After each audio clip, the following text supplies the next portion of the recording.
we are out here at Phantom Canyon Road, between Canyon City and somewhere, I don't... Penrose Commons. Yes. So, take a look around. It's gorgeous out here. Oh, would you look at that? There's a sexy roadie. Sexy Mark Cavender's out here with us. We're doing cool beer stuff and off-roading stuff. We had brunch at Brews Ale House this morning. But yeah, this was, we're just a couple miles into Phantom Canyon right now. It's absolutely gorgeous out here. So we're going to take you guys along for a ride. Can't wait to show you all the footage. Yeah, show you guys. We're going to get some good drone footage with Mark. Yeah, just having a blast out here, having fun in Colorado.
Up to this point, Phantom Canyon Road has offered us quite an amazing view.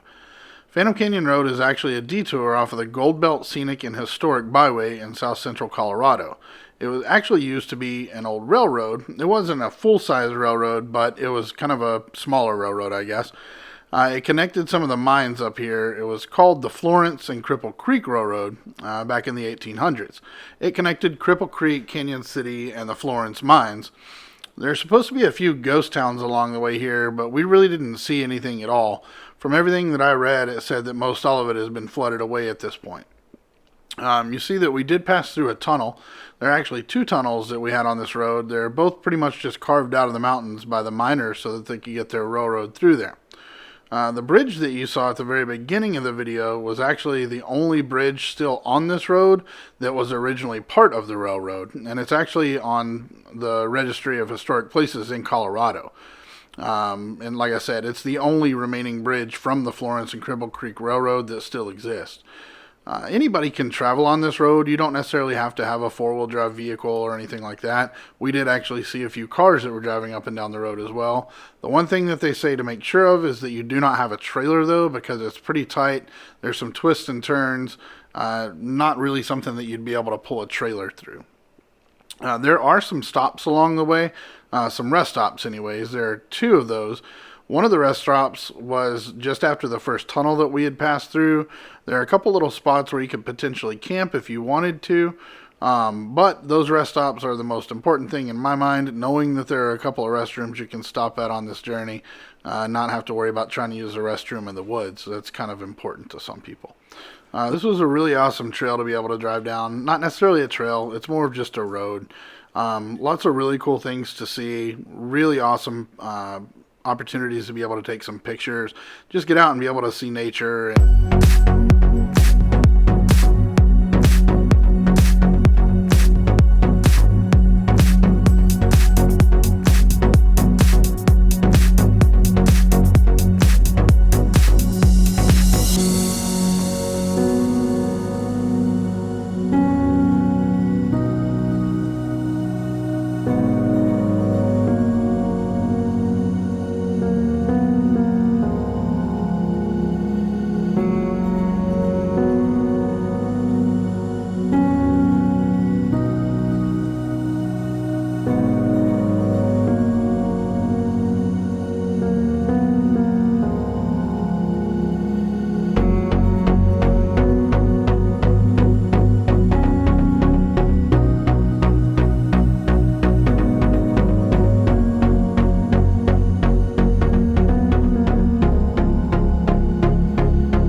just crossed over was the Adelaide Bridge. It goes over 8 Mile Creek out here on Phantom Canyon Road. That was a lot of fun. It was very beautiful. One of the things that we did have to look out for while we were out here on the road is there are quite a few areas that the road is very washboard. It gets kind of rough, and the main danger that you can see in that are all the areas that we came across that were covered in snow and ice. Whenever you would get to an area that was going around a curve, you also had the washboard, you also had the snow and ice. It was an area that it kind of everything just all came together.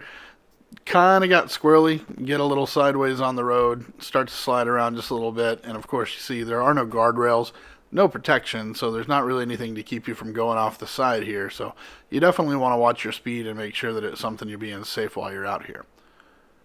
Some of the things that Providence and I were actually laughing quite a bit about while we were out here was we didn't really know what we were in store for so far as elevation change went. I didn't really do a whole lot of research into this before we came out. This was an area that Mark had told us about. He said, hey, let's go drive down this cool road, and we just said, let's go for it. So the elevation change does go from 5,500 to about 9,500 feet. We did not know that. So as we continue to drive and we see these signs, they're like elevation 7,200 feet, elevation 7,800 feet. We started joking around about when we're actually going to reach a peak and begin to make our way down Phantom Canyon Road to come out the other side.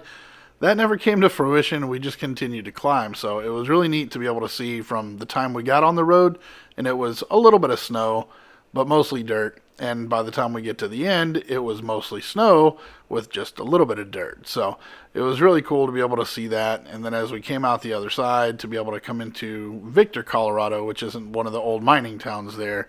It was just, it's kind of like a time capsule, basically. It looks like it hasn't aged. It was a very old, it looked like a mining town. So it was actually pretty cool being able to see that. This was definitely a whole lot of fun.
Canyon Road is roughly 30 miles in length total. And in terms of time to complete this specific road, unfortunately, we can't give you much of an estimate. Reason being is that we actually tend to stop a lot whenever we're wheeling or whenever we're on these trails or roads, so our estimate isn't exactly going to be the same as somebody that's just trying to complete it. We like to stop, take pictures, chat with people that we see along the way, or chat with those that have come along with us, and in this case it just happened to be Mark. Something to keep in mind for this specific location is that most of this road is government owned. However, there are a few spots that are privately owned. So if you do come across some of those locations, you do want to keep in mind that that is somebody's property. And a mantra that we tend to have no matter where we go is that always try to take as much trash, if not more, out as you brought in. That way you're showing some respect to the land as well as those people that are allowing you to have access to it. We really hope that you guys have enjoyed seeing this scenery and the snow and just all of this beauty as much as we've enjoyed being able to show it to you. We also hope that you get the chance to be able to check it out for yourself. It does have a different feel to it, either in the winter or during the summertime. It's almost like you're in a completely different location.